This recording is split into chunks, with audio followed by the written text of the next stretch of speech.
Now we can start working on the journal for our case, and I will be working on the mini journal that will fit this compartment, although the compartment in the lid was designed for holding a larger size journal that can be about 9 inches by 6¼ about that.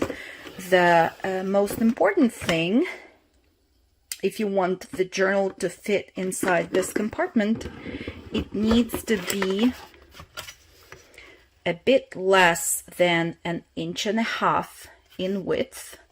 That means that when you create a spine, maybe make it about 1/8 of an inch wide and not more than that, because if you add something to the cover of the journal and it gets a bit bulkier than you planned, then you will not be able to enclose it in this compartment right here.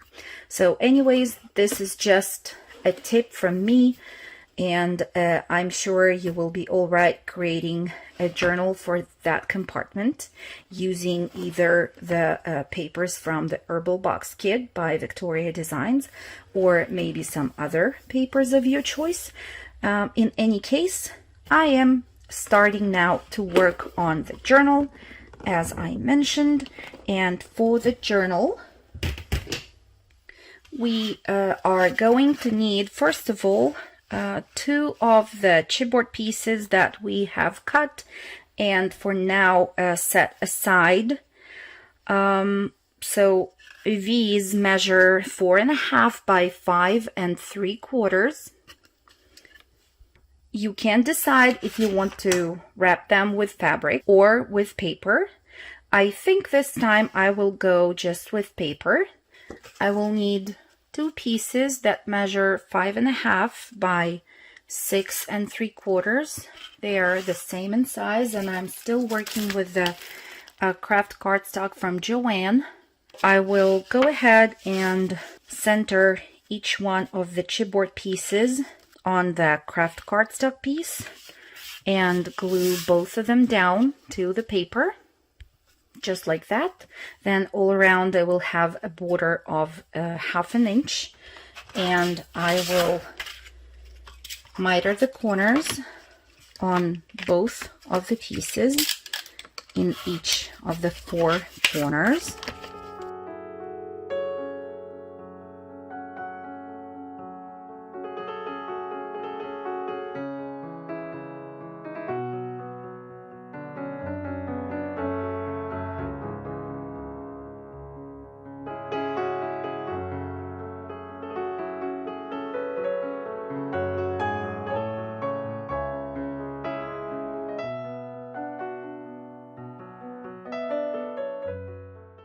Now, when both of the chipboard pieces are wrapped in kraft cardstock, I will use my distress ink to distress the edges, both on the outside and on the inside of the covers. My journal will have a ribbon closure, so on one of the covers, 2 7/8 of an inch away from the top right corner, I marked the place where I'm going to attach one ribbon first, just with plain wet glue, like this. And then I will use my first cover as a template, and I will attach a piece of ribbon to the second cover as well, just by aligning them together and finding a perfect placement for the second piece of the ribbon right there. For creating the spine, the outer spine would be the correct way to say. For our journal, we will need a piece of cardstock, and it is the same kraft cardstock that I used for wrapping the chipboard pieces of the cover. The cardstock piece will measure 4 3/4 by 5 3/4, and I first of all will score it on the shorter side at 1/2 inch from the left and the right hand side, and then the spacing in between two of the score lines is scored at every 1/8 of an inch. To reinforce the spine, I will use a piece of tea-dyed muslin here, and this piece measures about 3 inches wide and about 7 inches long. It should be enough to cover the piece of cardstock like so, and wrap it around at the top and at the bottom. And as you can see, it stands about 1/2 inch away from each of the last score lines on the left and right hand side of the central scored area right here. So for gluing that down, I will first mark up to where I need to apply glue. And I will just use my pencil for that, so I can see the sketched lines in there. And I will use the glue stick for gluing the fabric down to the paper. I will take it to my ironing board and just iron on top to make sure that first of all the glue dries, and second that a nice bond between the fabric and the paper is created. And once done, it will look like this. I will flip it to the back side and glue the flaps at the top and at the bottom. You can now reinforce the score lines of the flaps like so. Off camera, I distressed the folds with the vintage photo distress ink. Next, to tie the future journal with the case in terms of style, I want to use this label which says journal on the spine like so. So I will kind of eyeball where exactly it needs to be, and the distressed fold lines will help me do that. And I will go ahead and stitch right around the edges of the label like so, and get back to you. This is how it looks when stitched. And since the spine is pretty simple, I think I will add some brads, maybe 2 on each side of the label right here.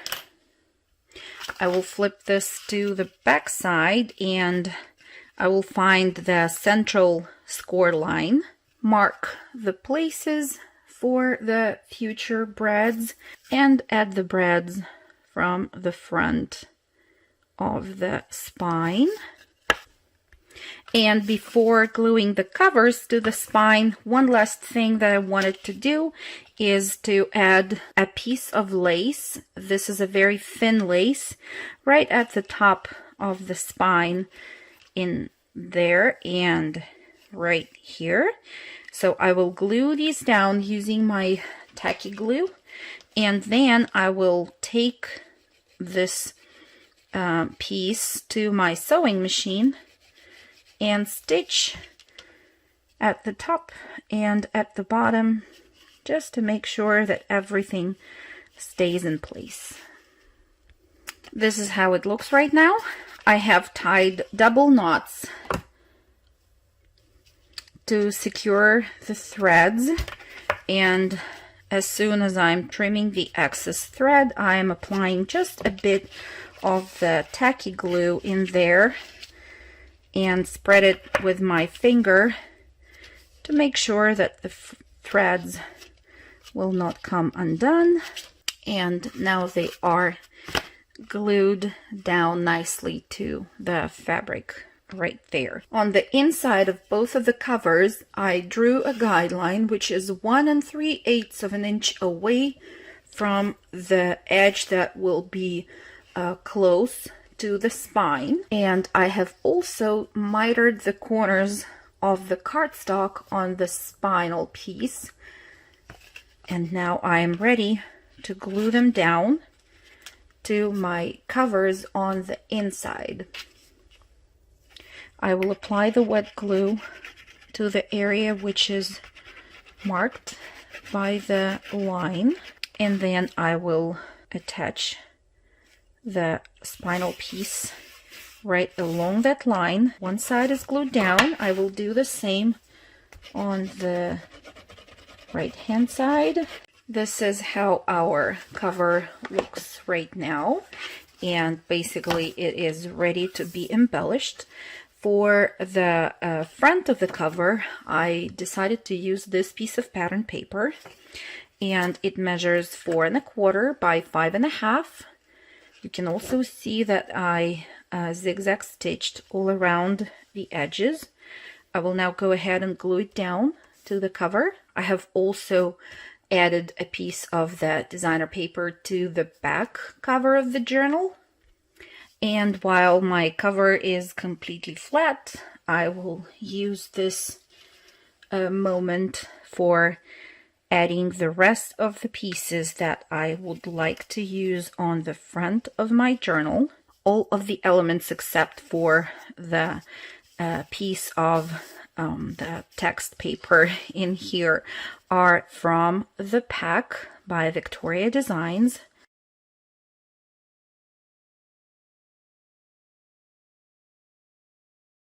And here we go.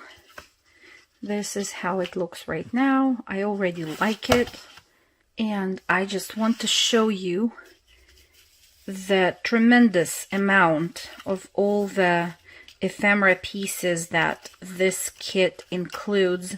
All the tags and tickets and labels and more tickets of different shapes and sizes, and the beautiful graphics on those elements.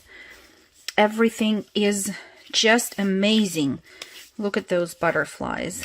And here we have some little tickets. Look, of different shapes. Really, it's just amazing. Look at the amount of florals that you can cut out of this paper pack. Look at all those butterflies and more butterflies of different sizes and even colors. Look at these ones. And there are more interesting elements to add character to your journal.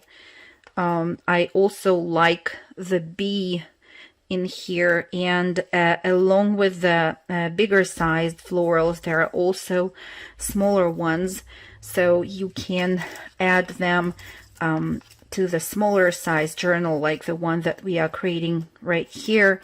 And we could also use the bigger ones in our journal, as well as maybe create a larger journal and put it in that pull-out compartment at the top inside the lid of the case.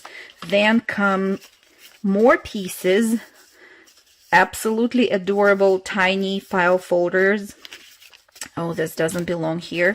Then there is this big label which says herbal box. There are pockets for tags. There are corner pockets as well with different pictures on them. There is a crazy amount of beautiful tags and different paper pieces that look like pages from the book, and postcards. Just look at that whole amount of ephemera that this package contains. We will now get to the pages for our journal, and of course I have already printed them and even sort of sectioned them to 3 signatures that I want to have in my journal. So each one of the signatures will have 4 double-sided printed pages from the gorgeous Herbal Box project pack.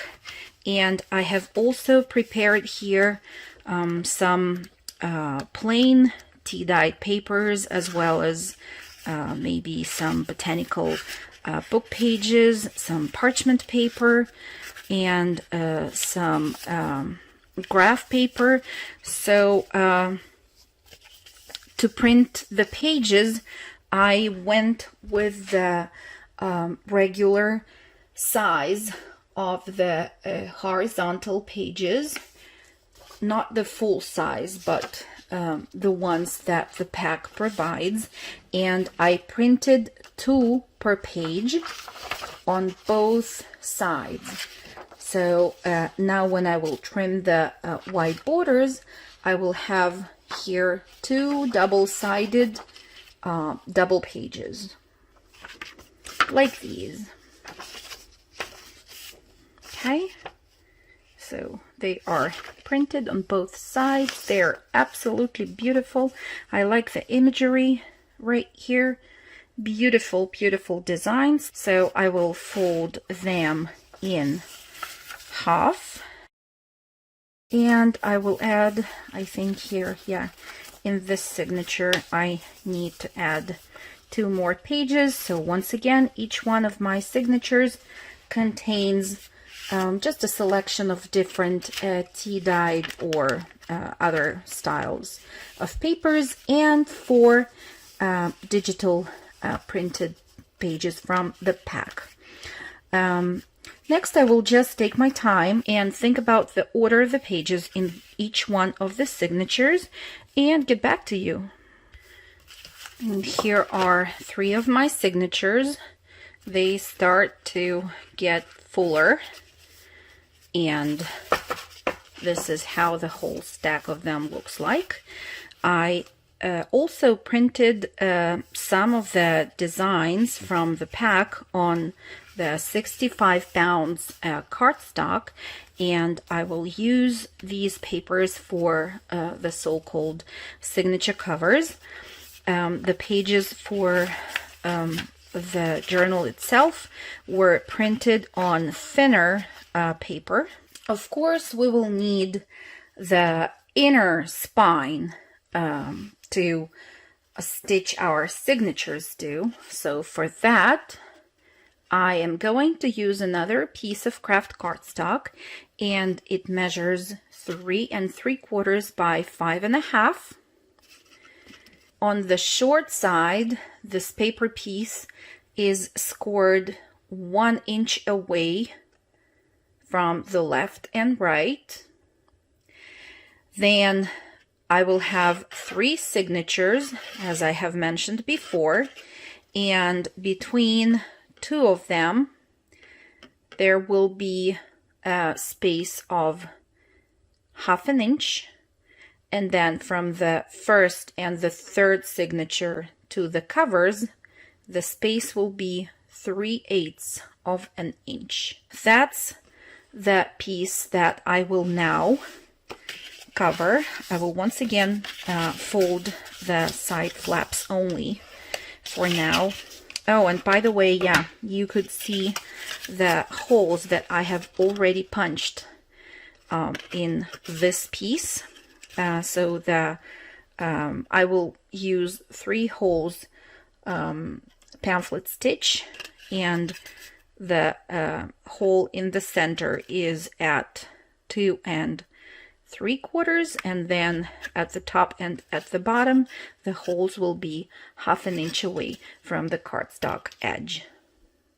I will use another piece of tea-dyed muslin to cover the cardstock piece all around like so.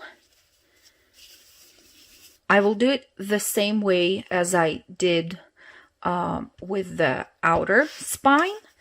So I will now use my glue stick and attach the fabric to the paper.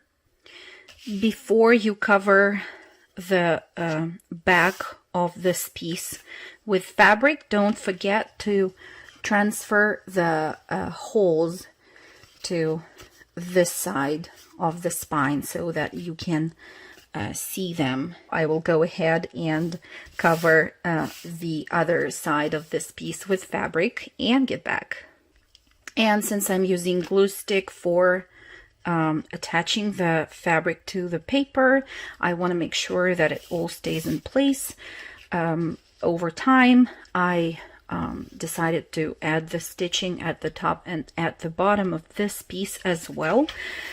Next, you will need to let this piece dry, and once it dries, you are ready to attach your signatures to the spine. Make sure that you have a template with the pre-poked holes in it in the same areas where you had the holes on the spine. I don't think I will be showing you how to stitch in the signatures because I assume that most of you already have a certain knowledge in journal making. To add some interest to my journal pages, which of course I will further on embellish, I also created 2 envelopes. And I will be just placing them somewhere between the pages of 2 out of 3 signatures. These envelopes have a thinner kraft cardstock at their base, and I have embellished them with some cutouts from the paper pack, and each one of them has just a few ephemera pieces from the paper pack as well. I will be adding them, as I said, to some of the signatures, and I'm sure that in the flip through of the journal you have already seen these envelopes, so I just wanted to show you both of them at this point where I am deciding where to place them in the journal. So I think somewhere like this, and this is how they will look like once attached. So I will find a place for the second envelope too. Then I have also created plain notebook out of a few different styles, pages, and of course I embellished it with the papers from the pack. So this notebook will go somewhere in between the signatures, but it will not be attached to the spine of the journal. And then next I have right here some journaling cards that I created with the different ephemera elements from the paper pack. That's another one, and it is plain on the back. I'm still not sure if I'm going to use them as journaling cards, or maybe I will add them to the pages as tuck spots. Still not sure about that. We will see how it goes.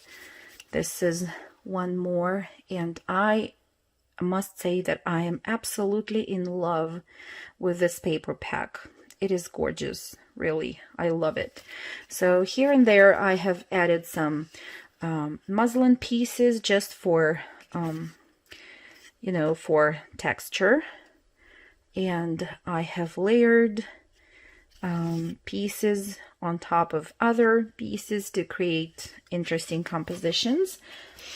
And in addition to the pieces that I have shown you until now, I have added, I will be adding 2 of these flaps that have fabric hinges, and this hinge is sandwiched and also stitched between the paper layers. And each one of these flip pages has a glassine envelope with a tag, which is tucked behind it. I have also once again used some of the cut out pieces from the pack to embellish those pockets. And on the back, each one of the flip pages has a printed design, which is used for the printed pages in the journal somewhere. So basically I printed a few more page designs to create these pages. So let me stitch the signatures to the spine and get back to you, and next we will already together attach the signatures with the inner spine to the cover of our journal. Okay, so my signatures are attached to the spine like so, and I have also off camera mitered the corners of the flaps like this, once again to remove a bit of the bulk in there. And we will be attaching this inner spine on top of the outer spine, which is also attached to the cover of the journal. For that, you will need to draw some guidelines, and I have them right here. They are sketched 1 inch away from the folds on both sides of the spine. Right now I will take my glue and apply the glue to the flap like so. You can use fabric tack if you don't feel sure of the tacky glue that it will hold everything, but I'm using tacky glue, and I will now just align this whole piece at the top and at the bottom, and then attach it right along the guideline that I have created, and burnish, and then flip it to the other side. Once again, just form that flap and reinforce the fold. Apply the glue again to the flap. Make sure that you apply some glue to the area which is only paper.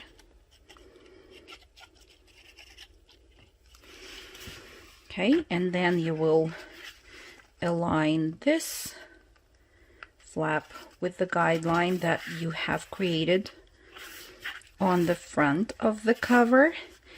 And you can see that I am holding the signatures at a straight angle. That just helps to align all the guidelines together.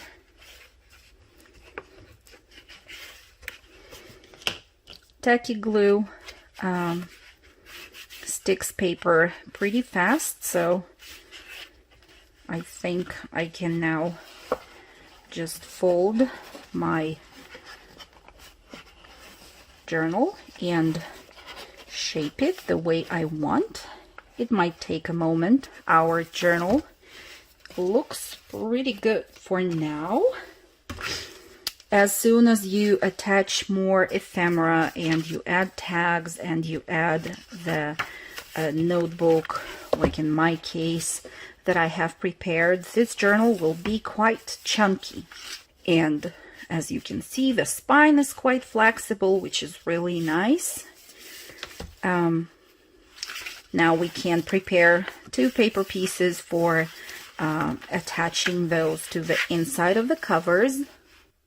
And the paper piece that I have prepared measures 4 3/8 by 5 5/8. I will glue it down right here, or you can decide that you want to add a pocket. And here I have glued it down. It is the same paper, so once I add the pockets, it might be good to use some other tones, other color tones of the tags and pockets, or maybe even this. And I think I might add some stitching, and I might add some fabric pieces to the tags as well, maybe even some eyelets, everything to make it interesting and nice looking. From now I will just play with all the numerous ephemera that I have in this pack, and I will embellish my journal. You can see that there are lots and lots of things to do. I will be very busy for quite some time. You have already seen how the journal looks like, and I hope you liked it. As I mentioned in the overview of the project, I forgot to show you how to create the window frame for the top lid of your suitcase, and that's something that we're going to do right now. I have the pieces here ready for us to use. You could see the measurements of the chipboard frame from the layouts that I showed you in the first part of the tutorial, and the size of the chipboard frame is 4 1/4 by 3 1/4. The section in the center is cut out, and to cut it out I drew 4 guidelines which were 1/2 inch away from the outer edges of the chipboard piece itself. Then I glued this frame onto a piece of kraft cardstock which measures 4 1/4 by 5 1/4, and once again I have 1/2 inch borders all around so that I will be able to wrap these borders, paper borders, around the chipboard frame that I have in the center. So to do that, I will first train the paper, as you can see, to fold the way I want it to fold, and then I will also cut out an opening in this frame using my ruler and the craft knife. So I will create cut lines 1/2 inch away from the inside borders of the frame.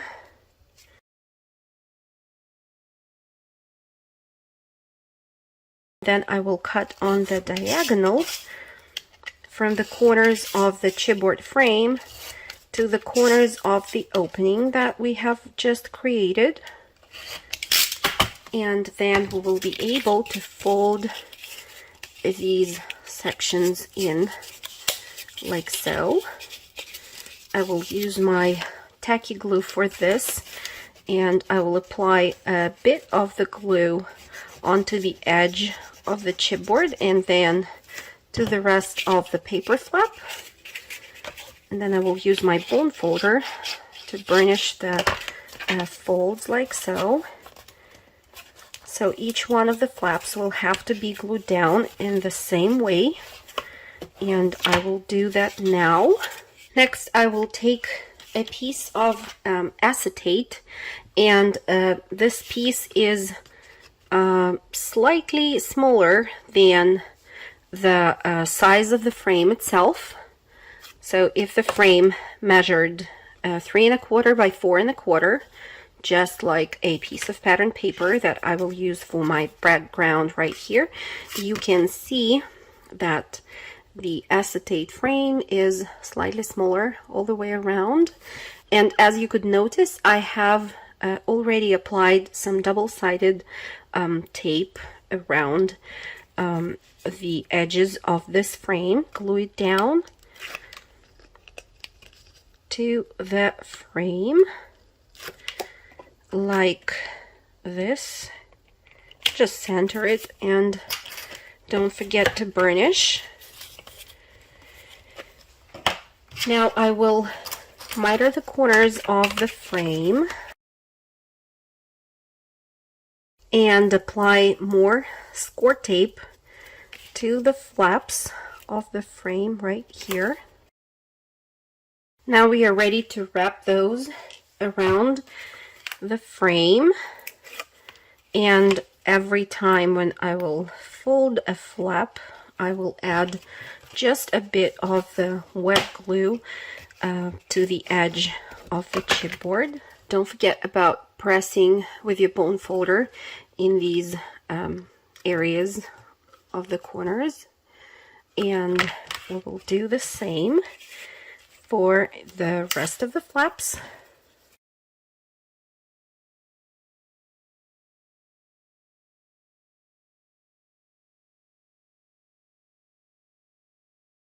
Next, I am going to color it with a distressed stain and then give it a layer of Mod Podge.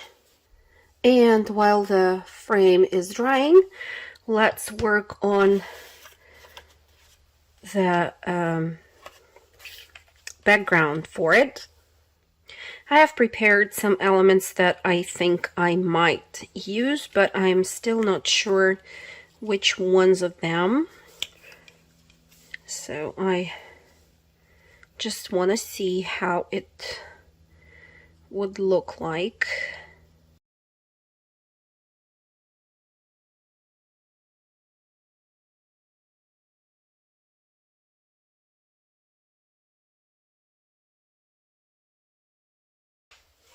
Here I have glued 3 of those elements down to the piece of the background paper, and the larger butterfly was mounted on a piece of foam tape.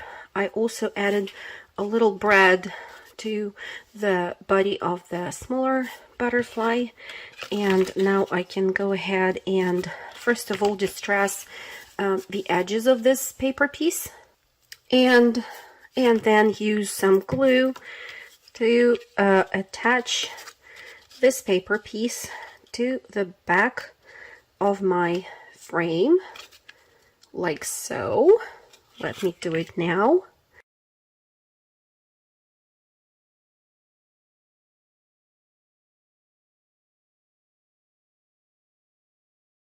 Here is our frame. You can also decide maybe to use some stamps along the edges of the frame, and I'm also going to add some leaves. These were cut out from one of the sheets from the paper collection, so I am just going to add those to the frame, maybe in the corners like so, or maybe behind the frame, as I did right here. There are some leaves tucked behind the frame, and then they're glued down to the surface of the case. So you can choose whatever way you think is the best for adding those little elements, or maybe not adding them at all. If you do create a suitcase, please tag me. I love to see what you create. Thank you so much for joining me again, and see you soon in the next tutorials. Bye! Thank you so much for watching Alexandra's tutorial. I think she did an amazing job coming up with this project. If you want to make this project with the printables of our herb garden box kit, you can discover it in our shop. The link is below. And I wish you a truly very beautiful day. Bye bye.